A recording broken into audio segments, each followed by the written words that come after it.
education in emergencies provide a unique opportunity for all persons and especially children in circumstances where maybe this would not have come out clearly in terms of the access they get to education. We already know that persons with disabilities are at a high risk, especially in humanitarian contexts. They may miss on a lot of services that other people are receiving. And education in emergencies for me then is more like an opportunity for equalization. It would present unforeseen opportunities for all children to enjoy the right to education.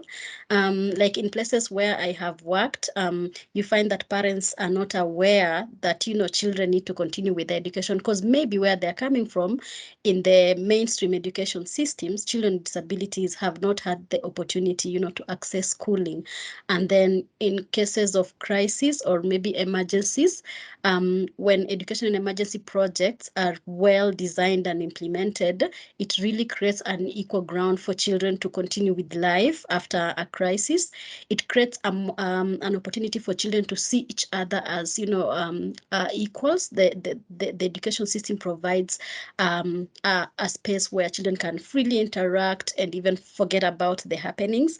It also creates a space where children feel safe and are able to move on from, the shocks and stresses of life that they've been exposed to.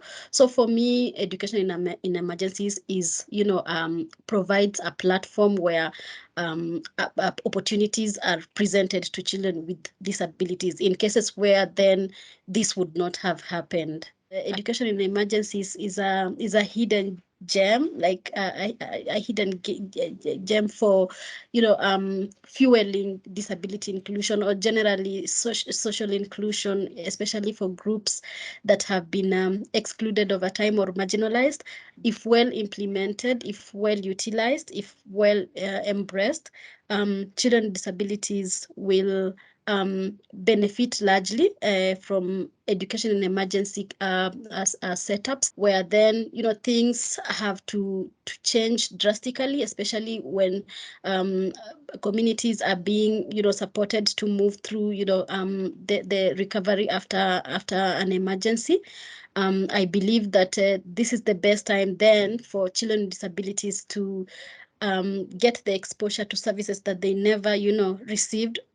Such opportunities will not be easily presented in a regular setup. Not like I'm wishing that humanitarian crisis would happen a lot, no, but I'm just saying that during this time, then we look at opportunities for all. And for me, opportunities for all will speak much to the marginalized groups, like children with disabilities. And then that would mean that children with disabilities will get a good opportunity to even showcase their abilities where they were not able to, and being embraced by the rest of the schools and communities. And from my own perspective, and maybe from what I have experienced, is that during education in emergencies, especially in places where communities have stayed away from home longer, with time, the attitudes towards disability improve.